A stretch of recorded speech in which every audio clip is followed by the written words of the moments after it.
Everybody, put your hands together for Ron Berger. Thank you, Alec. So it is my honor to be the interviewer today. I'm not the speaker today. I'm the interviewer of four amazing people. I will say, just in terms of who I am, I have been working with High Tech High since it started, since actually the planning year before High Tech High started. So I've been at every Deeper Learning conference. I am here every year because for those of you who know Star Wars, this is Rebel Alliance base camp for me. This is the Rebel Alliance gathering of the people who are worried about America right now and the dark time, the empire in charge. But we are a Rebel Alliance, all of us from all over America and the world working together for this. This conference always gives me hope. We're in this together, part of the resistance. I'm here to introduce four amazing educators, two amazing high school students, and their amazing mothers. Now, usually we would introduce with all the background of sort of their degrees but that's not what I want to have them introduce themselves for. The reason I've asked them to come here, two of them from Japan, just for this, is because for the last year, I've been learning from all four of them about the differences between Japanese education and American education and what we can learn from Japanese education.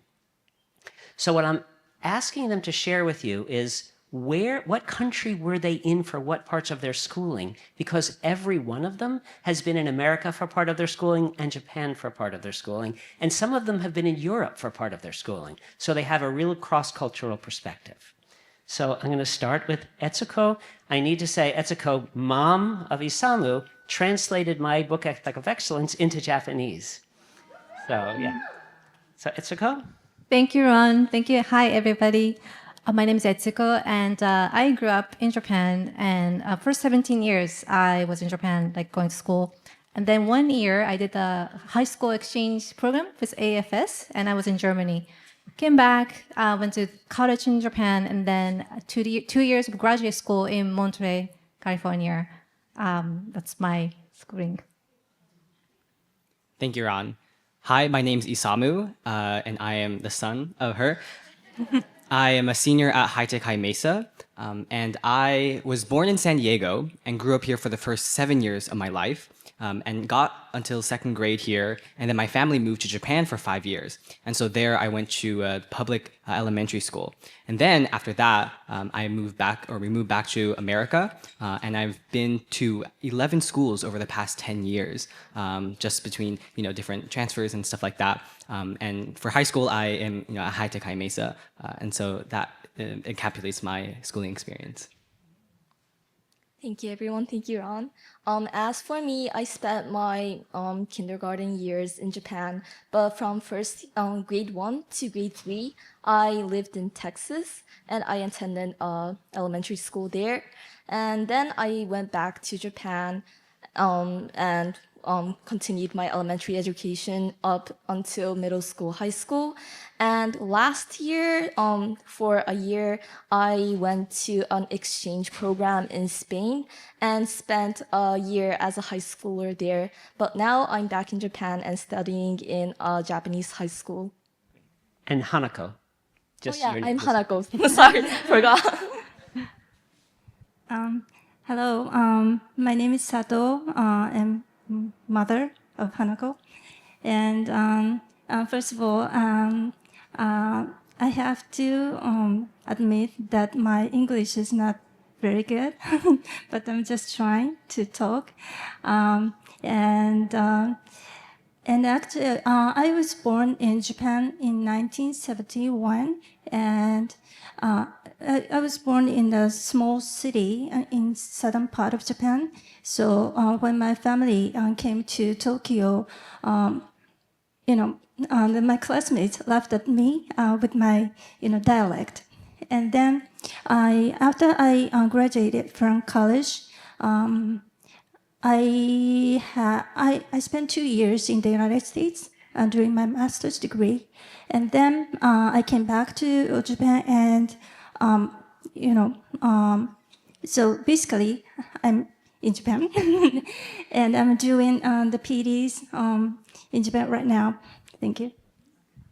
Great. And Sato-san is a professor in Japan and an author, and is writing a book right now on democracy and education, which we're very excited about. So the first question I'm going to put to them is about how Japanese schools unlock the potential of students. This is not a presentation or a conversation about which schools are better. This is not trying to use the provocation of, are the schools in America better or the schools in Japan better? It's what can we learn from Japanese schools that we can borrow for here, and what can we learn about the best of American schools, like the high-tech high schools, that we can take back with us. So we're really looking for things we can borrow. I do want to say, when they're sharing, it will be clear to all of us that there's cultural differences. And it's easy to think, oh, that works there because of this culture, just like it would be easy for them to think, oh, that works here because of this culture, and to think it's impossible to move that practice here. But we don't think that's true. I'll use a very specific example. We're going to start with talking about how Japanese students take responsibility during the day outside of class in a very different way than students in America. And you could say, but that's because Japanese culture supports that, and American culture is very individualistic, and we don't support that. But one example is that in Japan, students clean their classroom instead of having adult custodians come in to clean. Japanese students serve meals to each other. They clean up from meals for each other instead of having adults hired to do that. You could say that's not possible in America, but in my classroom for 28 years, my students did all the cleaning, all the setup, all the care of everything. Because if you ask American students to do that and you empower them, they will do it. So I'm hoping when they share stories, we don't think, oh, that's because it works there, but it wouldn't work here. But we think, oh, yeah, we could bring that here. So the first thing I'm going to ask all of you about is, what are the kinds of things in Japan outside the classrooms that students are trusted to do without adult supervision, where they self-organize to do in ways that we don't do at all here? So I'd like you to talk about classroom setup, cleanup, clubs, getting to school, all the things that Japanese students do that we don't feel like we can trust American students to do. Isamu, why don't you jump right in? Thank you, Ron.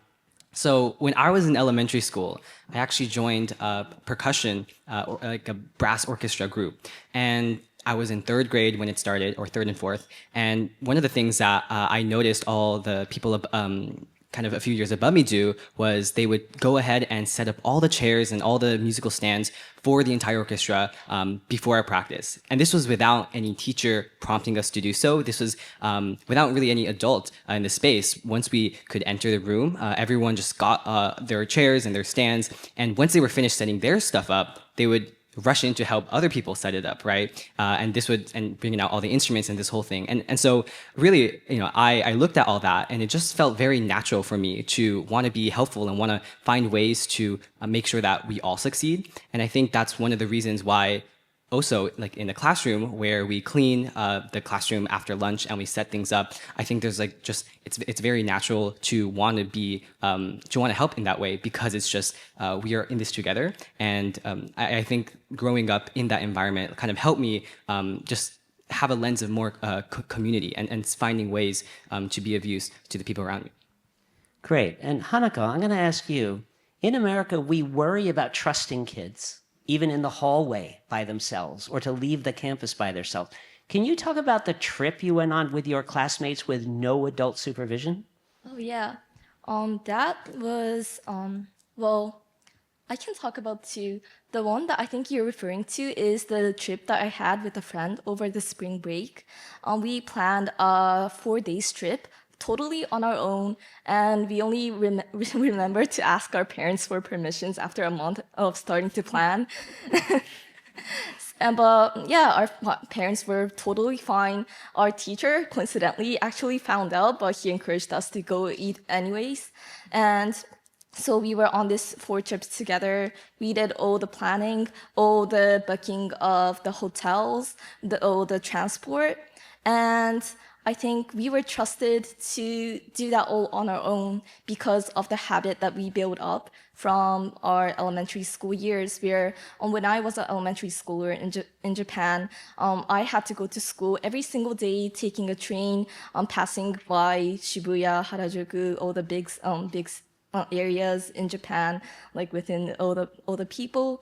And so we're really used to transport, and as well as we're trusted to do that, the people in Japan are, I think, our parents were able to trust the people at the hotels, at the people at the places that we're visiting, to take care of us. And indeed, like they did. The people at the hotels, they were so nice to us. We didn't book it with any meal service or anything, but they actually gave us some breakfast, which we never asked for. It was so heartwarming.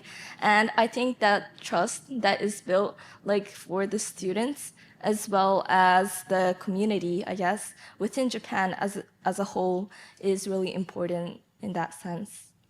Great. And Sato and Etsuko, can you talk about growing up in Japanese schools? What are all the ways in which students were trusted to self-organize and lead things that we don't seem to trust students in America to do? When she became a first grader, she goes to school. She went to a public elementary school, but she went there by herself. But on the first day, I was so anxious, so I was following her like this.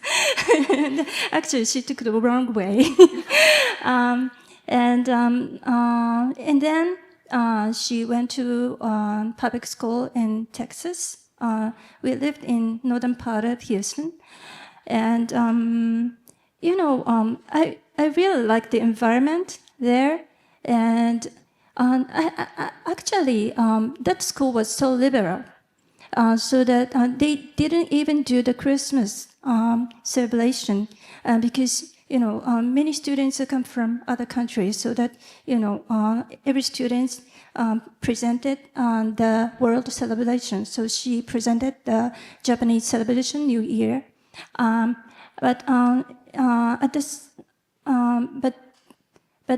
in the science fair, I was kind of surprised because all the teachers and parents did all the preparation, and in Japanese schools, even me, like 30, 40 years ago, students, even the students in the elementary school do the scheduling and MCs and planning. So that might be a difference between the American schools and Japanese schools. I have a very similar experience with Sato, but actually maybe the opposite. I moved to San Diego 2002, and he was born 2006. And by the time we moved back to Japan 2014, we had like several years of me living in the States. So I met with my friend, and she asked me, do I feel like I'm now American? And I thought about it, and I'm like, funnily enough, I don't feel like I'm American, but I do think that I'm an American mom, meaning that in the States, I do what everybody does here, right? Like driving kids and door to door. So it's like they don't, at any moment, they are not out of sight of adult. But in Japan, we have to let them go on their own to school. So when we first moved to Japan, I would follow them, not just like doing this, from the thing, but just literally walk with them. And I did 3 days. And then elementary school teacher in Japan, Okasa, mom, it's okay. You don't have to do that anymore. This is Japan. I'm like, oh, okay. Even though I did myself do that, growing up in Japan. So I thought it was really interesting how I learned by being in the States, this is what we do, but it's a totally different environment. And I remember that conversation distinctly. Great. And I often say, one of the examples I often use in America and how we don't trust kids is that in middle schools in America, kids are not trusted to even be in the room alone. Like if the teacher leaves, they worry that kids are unsupervised for 1 minute. And then those same students go home and people hire them to be their babysitters, which means they watch the most important thing in the world in those families' lives to take care of their children in emergencies, to make sure the children are happy and safe. And they go out to dinner and they think, this young woman is trustable with the most precious thing I have in the world. And then the next day, they go to school and they're like, we can't trust you 1 minute in the hallway. These are the same kids as we trust with the lives of our children. How do we assume they're not capable? So, Isamu, you mentioned something interesting to me about how in American schools, kids feel like if they're not told what to do, it's not their responsibility. Because it's like, oh, the school didn't force me to do this, to get set up, to self-organize, or to get everything running, so I'm just going to slack off and be a jerk. Whereas in Japan, the kids assume this is up to us. Can you talk about the self-organizing, all the ways that you've seen kids self-organize in Japan? Yeah. One of the opportunities that I had 2 summers ago was I got to study abroad in Japan, which is kind of strange because I also was there in elementary school. But when I was there, we had a music festival, and one of the things I witnessed was every class is organizing performance, and they actually edit the music themselves and actually write kind of parody lyrics to it and choreograph it themselves. And during their recess time, most classes actually, they would find ways to rehearse by themselves, right? And this is actually something that I think a lot of other clubs, even in America and other countries as well, do, which is when it comes to like performing arts or musical groups, right? A lot of kids manage to self-organize, and I think especially when you have multiple grades coming together, there's a natural sense of like you're looking to people who have been here before kind of as your leaders, and you're finding ways to practice as a group. And I think that's one thing where this idea of taking responsibility, I think it's really felt within the kids that if this is going to be shown to a public audience, if our parents are going to see this, if our classmates are going to see this, we really want to put something that's really high quality. And once kids know, that is kind of the bar that we're setting ourselves to, and I think that is very motivating for them. And I have had lots of opportunities to participate in that myself, which I think has been really wonderful for me. Great. Now, there's a new documentary movie out called Instruments of the Heart. Some of you may have seen it. There's a long version, and then there's about a 20-minute version of it, and it's about a Japanese first grade practicing for a music performance. And we all watched it and commented on it. I was so interested in all of their perspectives.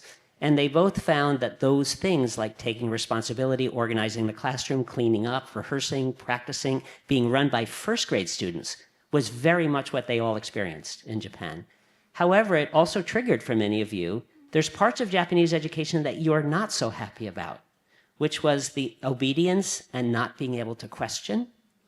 So can you talk about what you value about American schools, or schools in Spain for you, Hanako, about kids' ability to question the teacher and question the relevance of what we're doing, which is not really allowed in Japanese schools? Oh, okay, I can start. So, okay, I'll talk about my experience in Spain. In Spanish culture, I think it's like as much as in the culture as in the schools, but it isn't the equivalent to questioning, but I think the students really know how to see everyone, including their classmates, like students from other grades, as well as their teachers, as equal humans, which was really surprising to me in a way, and was something that I didn't see in Japan. And because in Japan, I've had this experienced culture of how we have to obey the people older than us, even like 1 grade ahead of us. But in Spain, I saw that how even within the grade, there were many kids who had to drop a grade because they weren't able to get good grades. But everyone like respected each other nevertheless. And the barriers between boys and girls weren't seen. And what surprised me the most, probably in the beginning, was how they were calling their teachers with their names, not their like Mr. something, Miss something, but just like Manuel or like Javier. And I was really surprised by that. And the teachers, although within the classroom, they were maintaining this position of having to teach the kids. Like once they were out of the classroom in the courtyard during recess, the teachers were out in the courtyard actually with the students, which I never saw during the recess time in Japan. And they were actually interacting with the students and having like conversations just like friends. And that was really surprising to me. But at the same time, I thought that was really similar to how the adults in Spain interacted. because when I went there, all the adults, even they were a lot older than me, they just talked to me like I was their friend, and they were interested about my culture and everything that I knew, and they were really genuinely interested in learning from me. And I feel like that attitude was really learned from the environment that they grew up in, of just having interactions that is genuine and level and with everyone else. Terrific. And can the rest of the three of you mention what are the things that are hard for you about in Japanese education, the need to obey and not ask questions or question the meaning of the work? Well, I have a creativity scar. When I was like fourth grade, my teacher criticized my drawing in a really harsh way, almost like, "Are you kidding me?" kind of way. And from that moment, I decided that I'm not a creative person, and that just affected my whole life, I should say. And so one thing I really appreciate about here in like the States, and my experience is through his experience, like watching him as a mom, but especially maybe at high-tech high, you are encouraged to use your voice. And I think that's one thing I really appreciate and value about American education or schools that I experienced through him, as opposed to what I had experienced in Japan.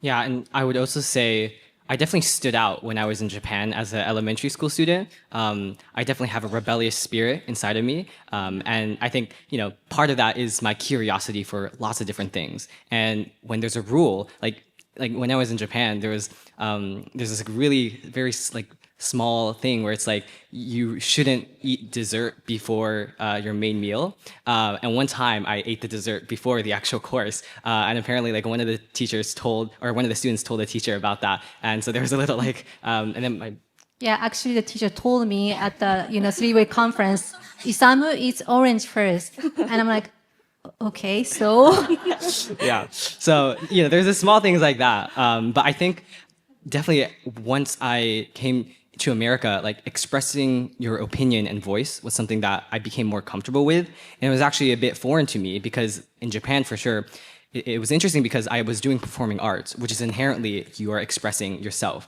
But then in the classroom, the atmosphere is don't express yourself, right? And you want to be kind of the average or just act kind of normal, so to speak. And so I think that's one of the, it's almost even within the same country, you have very different perceptions of what a space is supposed to look like, depending on whether you're in the classroom or outside the classroom in a performing arts group. So I think those are just different experiences that have just been contrasting to me, and it's been fascinating to experience those things. Okay. When people say praise the Japanese system, about cleaning rooms together and preparing lunch together, I was I don't know how to say that. I remember when I was in elementary school, I was a picky eater, and I couldn't finish eating lunch served by the school. The lunch, you can't, you have to eat up all the things, but the menu was determined by the school. And it was really hard for me to finish all the things. And after lunch, the students will start cleaning the room, and the students will move all the desks and chairs to the side of the classroom. And I was I was in between the desks and chairs, and other schoolmates moved my desks and chairs toward the edge of the class. And, I had to eat the lunch, during among the dust. But still, I couldn't say I can't eat up all the things, or I couldn't say I don't feel good if somebody moves my desks and chairs. That happens in Japanese classrooms. Great. And so I think it's clear we're not saying one is better than the other, but there are aspects that are challenging and that we're not untapping, we're not really unleashing student potential in America.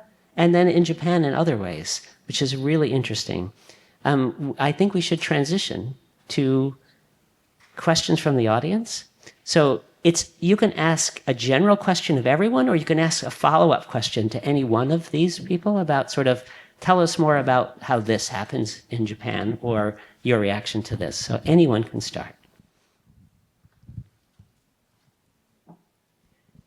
Hi, thank you so much. My question's for Isamu and Hanako. I'm a high school teacher and my students in California, and my students talk a lot about mental health and challenges that their peers are having with mental health at this moment. I'd love to hear what the conversations are like either at High Tech High and in Japan around mental health for teenagers. Thanks. Thank you for that. I think this is just such a huge topic, and I certainly don't have all the answers. But at High Tech High, one of the things that we're really fortunate to have is a lot of services that students can use. And these things are promoted by the teachers and by the directors. And we have a school psychologist. And we also have a support dog who is like just beloved by all the students at the school, and we like celebrate his birthday, and it's just a really wonderful communal thing. So I think schools having these services and spreading awareness for them is one big aspect of it. And also I think because our schools are quite small, we only have like 100 people per grade. I think that allows for a closer connection between teachers and students, and because of that, I feel just because I've been to a lot of different schools and kind of understand the different cultures that I've experienced, definitely at High Tech High, there's a greater sense of connection and the ability to reach out to one of these adults if you have things that you're going through or things that make you uncomfortable or stuff like that. And I think that that's been a tremendous help for me as well, just knowing that, you know, the people around me can have a safe adult they can talk to and are supported in that way. I think that's very comforting to be a student as well. Thank you for your question.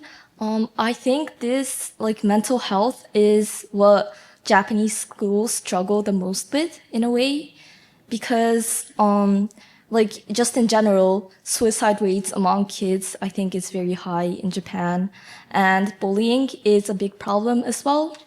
And as of my experience, I've had two of my closest friends actually who struggled with mental health while I was attending Japanese school. And they at one point they stopped coming to school, and they ended up having to transfer to another school. So that's a really personally a big question for me as well. And I think in Japan, there's a lot of pressure, both from the school as well as the students' parents, to achieve high academic grades or scores. And that, I think, intervenes a lot with the students being able to focus on their physical as well as their mental problem. Kids cut up their sleep to study, and I think because there's so much pressure, although there is a counselor in school, no one really can reach out. And I've heard that those actual friends who ended up transferring to another school because of their mental problems, they felt intimidated to go to the counselor because they thought that it was a sign of weakness. Mm. And I think that's something that should be changed, and I hope would be changed. And just to follow, to say, you may know this already, but the leading cause of death for teenagers in America is guns, and the leading cause of death for teenagers in Japan is suicide. Mm-hmm. So we both have serious problems in our cultures. Hanako, I want to shout you out because in your school you actually tried to raise the question of stress on children, and Hanako actually tried to get her classmates to work together to lobby for change, for less pressure in her school, but it was not an easy process. Thank you for sharing. Marcia Thorne. I'm at New York at a performing arts school. but previously I was at a public school in New York, high school, middle school to high school.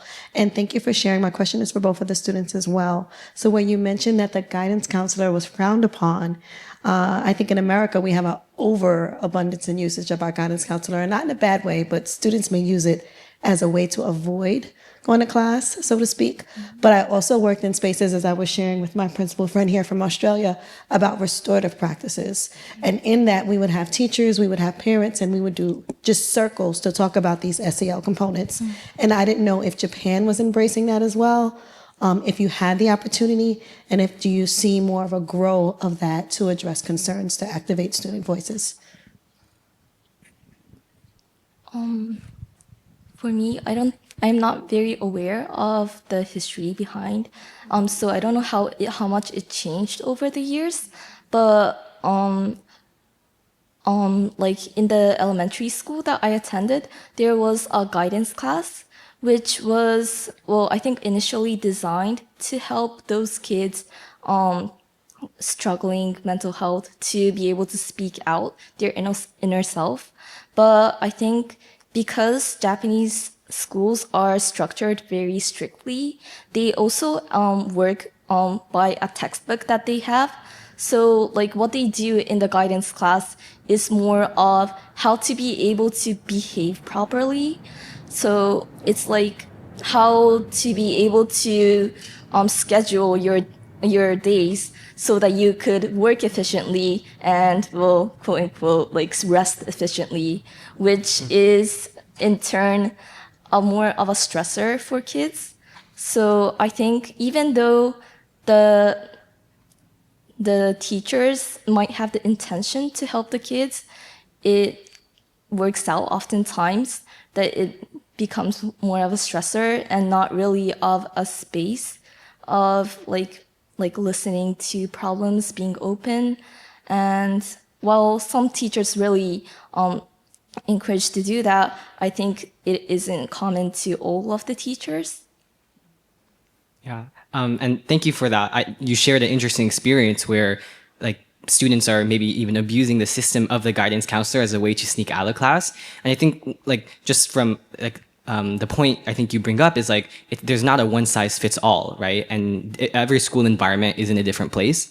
And so I think, you know, maybe some of the schools in Japan, we're still at a step of normalizing going to counseling or normalizing getting help, right? And not seeing that as a weakness. But in other settings, it might be that, you know, it's actually that a different kind of approach or a different understanding of what this service is used for might need to be developed. And also just going to your point of like restorative conversations, I'm fortunate enough that like the dean of students at my high school is like very well practiced. And so she and I, we had restorative conversations quite recently also. And so I think that has definitely just been something that I are very, very appreciative. But I think having the awareness of different schools are in different places, and being able to not just like blindly apply just one approach to all of them, but to actually understand what's going on at that school and what are the students' relationships with these services, or what are the parents' understanding of these things, and then be able to change the way you talk about these things or get people understand it and get people aware about it, I think is something that will be really important.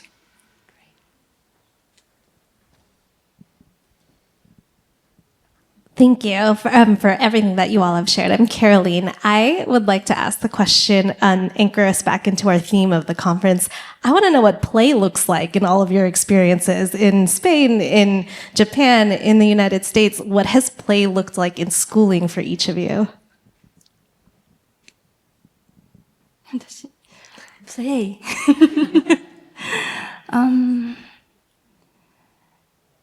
You know, like Hanako had a great trip with her friend. You know, outside of classes, we have great fun. And actually, I'm providing PD to Japanese teachers and ask them what's the most fun time during when you are a student, and most of them says that's outside of classes.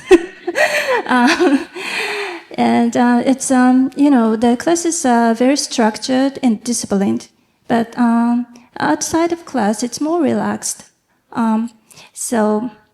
And play.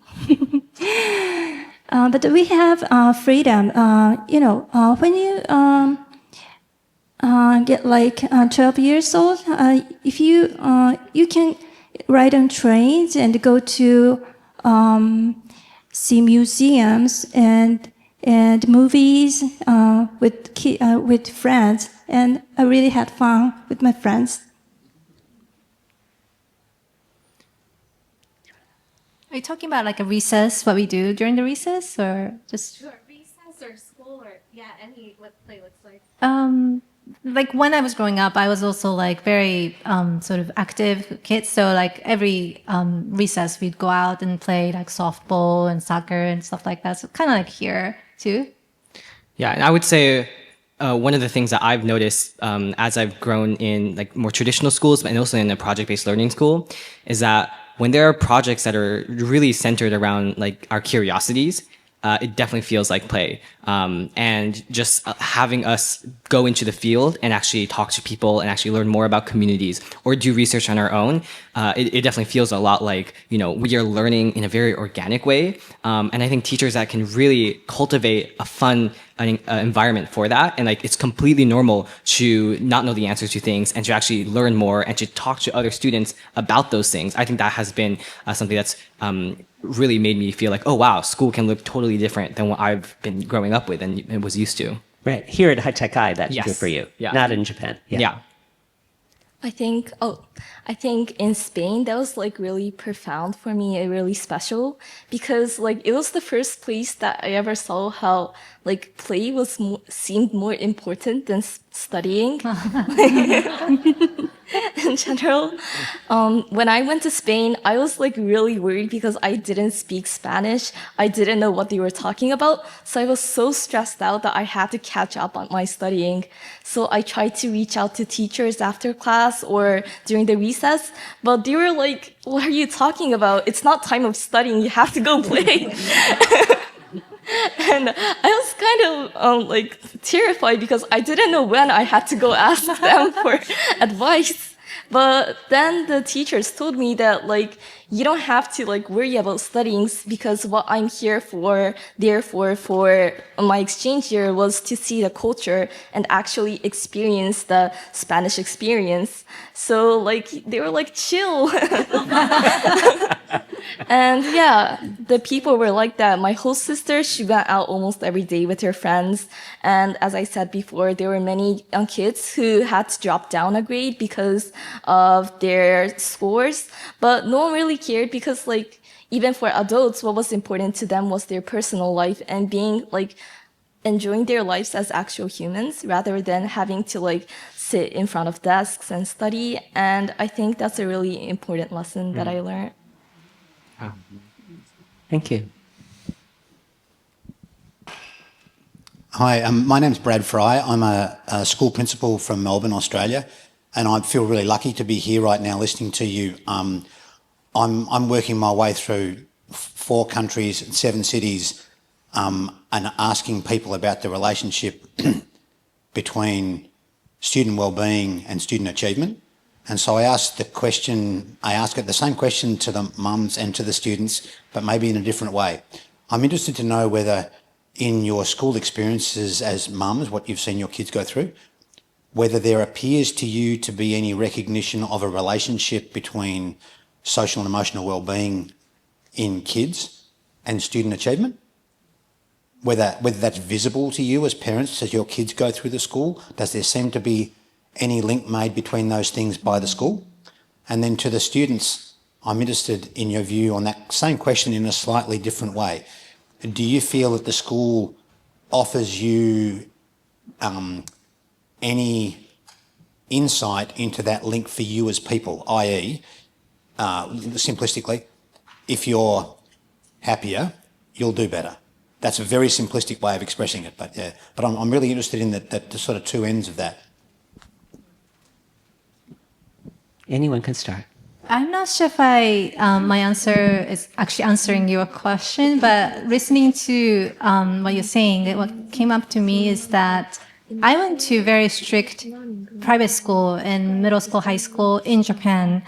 It's where like before the midterm or final, they would submit these papers, distribute papers for students to fill out how many hours you're studying, and the entire week leading up to the test. And so it was that kind of atmosphere where it felt like there's really no space or time to ask questions. Like when I'm stuck, there's no one to like really talk about, like, I don't get this, help me. And so, and I think it comes to the relationship where we didn't have the relationship where I felt comfortable asking for help, even with my parents. And so looking at Isamu, and I have two other sons, both, all of them at high-tech high. And I do think that they feel more comfortable voicing like where they are stuck, or I don't like this, or this is too easy, all that kind of stuff. They can voice it, and then they can choose not to, but they understand that that's their choice, like they can or they choose not to, but it's never like because I'm afraid or because no one would care. And there's a huge amount of trust from my side too, that if anything, if I have questions and concerns, I can always reach out and talk about it, and which is what I did not experience growing up in Japan. So. Yeah. And one observation I've made, I think this just goes to like all people, which is like, we definitely, I think, learn better when we're not forced to do so, right? And one of the things I think about a lot is like, if we're in an environment where we're teaching kids like biology and okay, here's the process of mitosis and, all these facts and figures, sure, maybe our current structures and systems actually make them memorize these things, right? And they actually do well on a test. But what is their associated feeling with that learning, right? And with those facts, right? And if it was built under a place of like stress and pressure and needing to get this right, I just don't feel like that's going to be of service of them in the future, because they're always going to have that feeling of like, this isn't fun, or this isn't, it wasn't driven from my curiosity, right? And I think it's often like that's like intangible. You can't see that, right? But it's an association we have in our minds. And I think this goes with all academic disciplines, right?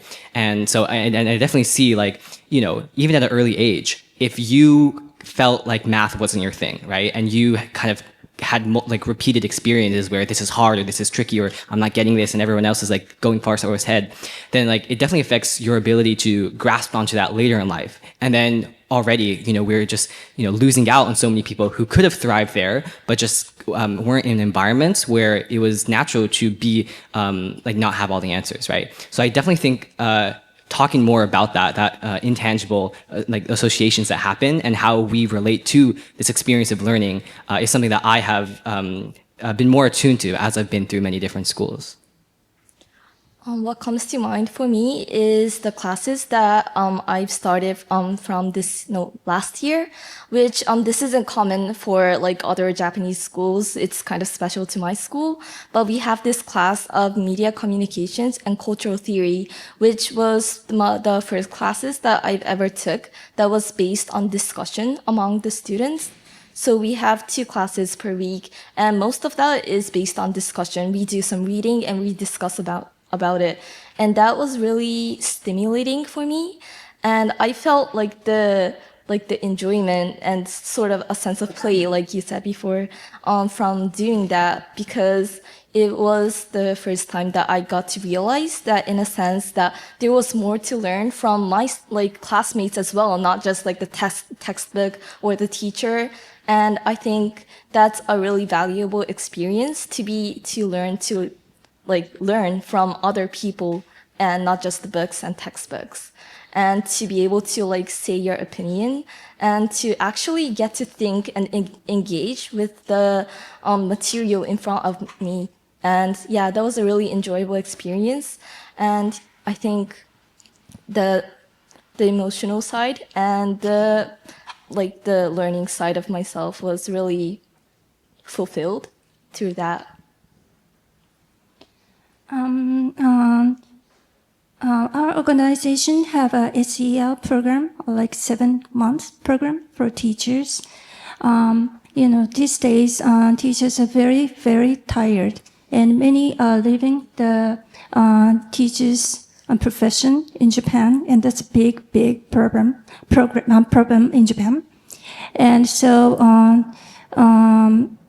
so our course has the mindfulness and VCs and the forum and journaling, basically.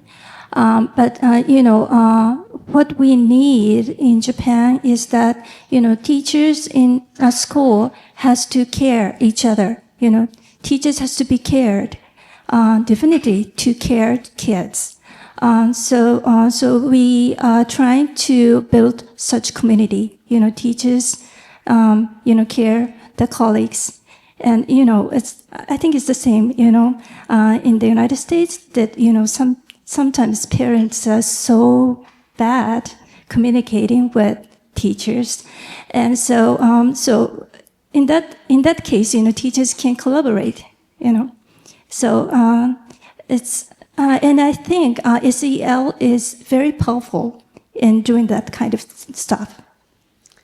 And I promised I wouldn't weigh in, but I am going to anyway, which is to say, if we're looking at the relationship between social emotional health and student achievement, I think it really matters what we mean when we say student achievement. If we have a really narrow definition of student achievement, which is good test scores in the moment or good academic success, it's possible to stress out students and still have them do well. So I'll point out that, Hanako, I know you, and you took the SATs in English and got amazingly high scores, and yet you have not felt happy with the stress you were under. Etsuko, you were not happy with the stress of your school, and you're so happy with your 3 boys here at High Tech High, but you went to a great university and were very successful. If we instead define achievement as having a healthy relationship to learning, having learning that connects and you can use in your life, having like a good life because of your schooling, then the relationship is a very different thing. So I think the way we often define achievement is Hanako got great SAT scores, therefore she was high achieving, therefore it worked to stress her out. And Isamu, you're pointing out that if that process makes you hate learning and hate studying and hate that subject forever, maybe it wasn't a really good achievement in that way. And so I think the way we talk about achievement really matters there. Okay, we have time for one more question, and then we'll do closing comments from each of you. Hi, my name is Aaron, and for the past 10 years or so, I've served as an elementary school principal here in the San Diego area. And one of the things I've noticed quite a bit from our students and our schools is that our students struggle a lot with understanding what community means and what their role in a community might be. And maybe we struggle to teach that. And so I wonder, from your varied experience, both in the States, in Japan, and in Spain, how that shaped your understanding of what community means and what your role within that community is. Great question. Anyone want to start? I can start us off. That really is something, the idea of community is something that has evolved over time. And I think the first time that I really encountered that idea was, I was also in a performing arts group. So we did like theater and dance and singing.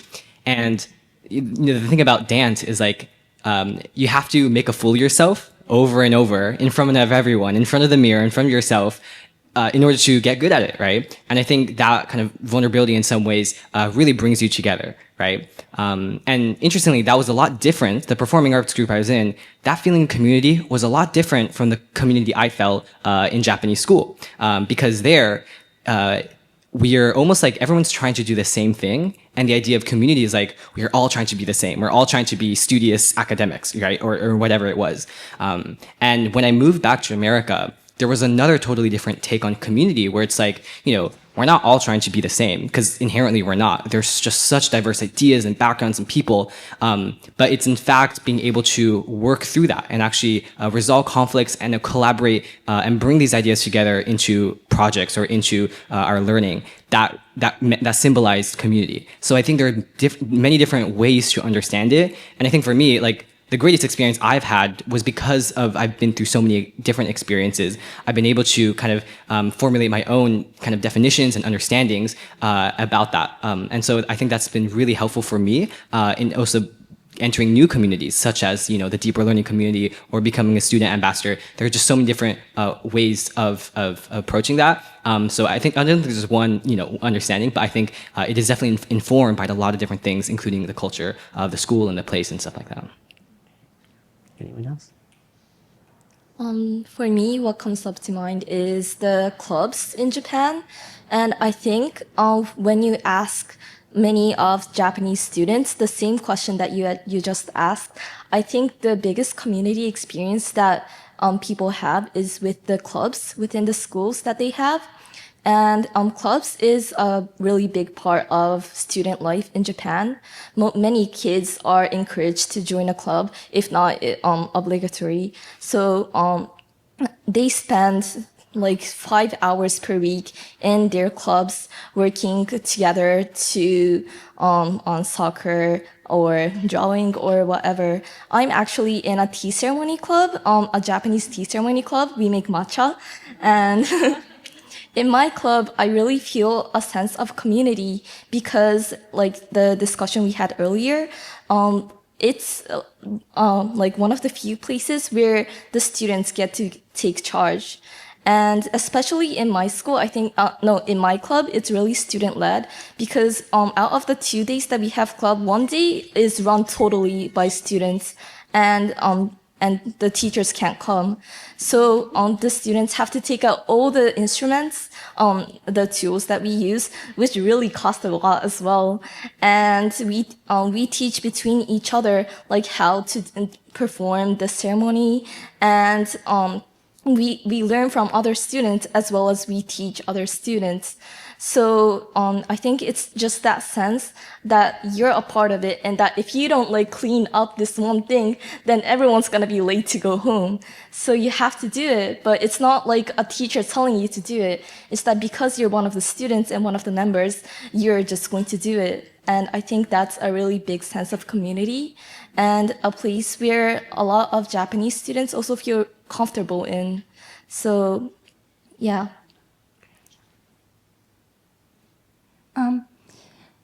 Talking about community, our Japanese, how do you say that, the curriculum standard, the Japanese government changes our standard every 10 years, and our current curriculum, put emphasis on the school committee within social community. And for example, we have lots of earthquakes in Japan. And last year we had a big earthquake in northern part of Japan. And in that area, the kids, in one of the schools, the kids interviewed the fishermen there, and they started to make a new food product. And then, they were so excited to sell the food product to the people in all other parts of Japan. And I found that the relationship with the outside of the school community, strengthen the community inside the schools. It's like it's really fascinating to see the unity within students in the process of doing something new and good. So things are changing, and teachers in Japan are struggling to plan those kind of things because teachers or I don't have such experience in schools. But they are trying, and I'm so happy to see them, struggling and making efforts. And Etsuko last, yeah. This is the final thoughts that we are sharing? No, just any of your thoughts on community that you'd want to share. Well, I was actually struggling to come up with what did I think about community when I was growing up. And now that I heard like a club was one of the different resources, although I did not have the concept of community when I was a student. But as a mom, I definitely feel like I'm a part of a school community, especially at High Tech High. We have a Miss Juliet over here, middle school teacher. We have like a once a month, Java with Juliet or like a student meeting, so parents get to talk to the director on constant basis, and that's something that I did not experience in Japan. So through sort of like using those words, even we are a community and we want you to be part of a community. That message kind of lacking, or it was not clear when I was in Japan growing up, or I had kids in Japan. It was more like the community was like formed sort of informally, like with mom friends. Once we get to know each other, we make like a group chat and stuff like that. And once we have that, we have a way to communicate with each other. But it wasn't really a formal thing. That's my experience about community. And before we have you each say one thing in closing, I want to respond to something I learned about community from being in Japan and from these four amazing people, which is that there's one aspect of community that we're really bad at in America and they're really good at in Japan. And that's the part of community which is collective responsibility. So, Isamu, you said something amazing to me when I was interviewing you about this question. You said to me, in America, when something is broken, something is messy, something doesn't work, kids complain, the school is messy, the school doesn't work, the system doesn't work, and teachers do the same thing. The system doesn't work, the school doesn't work. In Japan, when that's a problem, they're like, this is our problem, let's fix it. This is our community. We're going to clean it, we're going to fix it, we're going to organize it. So it's not that everything is perfect about community in Japan, but there's a sense that the good of the community comes before anyone's individual good. And in America, it's the opposite. People complain if things aren't perfect, but they don't think it's their responsibility. And so a big learning for me from Japanese education is I want that Japanese collective responsibility in our schools because it's beautiful when it's there. Before I have you each say one last thing, I want to say these four amazing people are going to be here for the conference. They're going to be here tonight at the reception. They're going to be here tomorrow. They're going to be here. So it's not just today. Take time if you'd like to ask more questions and engage with them. And I want to point out that Hanako's grandmother, Sato's mother, has joined us here today. She came all the way from Japan to see her daughter and her granddaughter. And she's not fluent in English, but with Miho and with Yuka and with translation, if you want to ask her about her experiences, she'll be with us too. Thank you for making the trip from Japan for this. Okay, and so any last thoughts you want to give the group? Why don't we just go down? Etsuko, right down to Sato. Okay. So my son is graduating, and I jokingly sometimes lovingly introduce him like he's a troublemaker, and he is. But what I want to say about that is like he pushes boundaries sometimes because he thinks, and correct me if I'm wrong, but for one, it's like he feels safe to do so in school environment. He has a relationship, and he also has high expectations. And when he thinks that something could be better, he can't not say that. So I'm thinking, good trouble, right? And so I hope that the High Tech High and all the schools remain a place where kids with good intention can cause good trouble. I love that. I'm good trouble. This conversation, we're talking about, cross-cultural differences, but I actually think one of the things is the one kind of universal thing that I've noticed regardless of the country I'm in, or regardless of the structure I'm in, is that when teachers teach from a place of wanting to give, that's whether it's in Japan or in America, whether it's a very traditional structure or project-based structure, I always think those are the environments where I feel like I want to learn. And when teachers are trying to get students to do this assignment or look up this thing or whatnot, those are the places where it hasn't resonated with me. And I think that is something that everyone can take away. So just being, operating from a place of wanting to give the best experiences, the best learning to students, I think is what we are all striving for. From my experiences, I think what is the most valuable, I guess, like thing to learn from is just like people and the conference like that we're having right now. Just like learning from people from other cultures. I got to speak to many people from around the world, around my age during my exchange program, and just knowing that like a way of living, a way of thinking exists outside of the world that you already know is something very valuable and was something very valuable to me. And yeah, I think that's, I hope you can take that away from our conversation today. And it was really a pleasure to speak to you all. Thank you.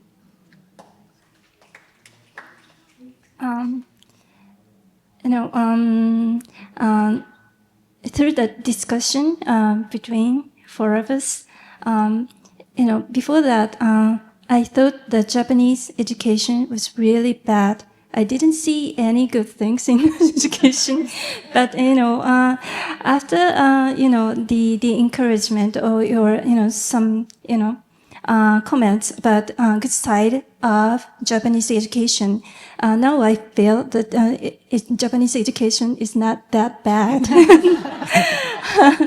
And I think it is very important that you also have very good things in your education system. You might see only the bad side of your education system, but I saw so many stuff when she went to an American school, when she was in elementary school. I saw so many things, good things, and loving things. And so, maybe it's important for all of us to see inside and to see the good side of us. And that's my learning. Well, one of the great privileges of having worked with High Tech High since it started is that they asked me to host a den, and they said, you can invite anyone you want in the world. Can you see why I invited these four people? They're like, wow.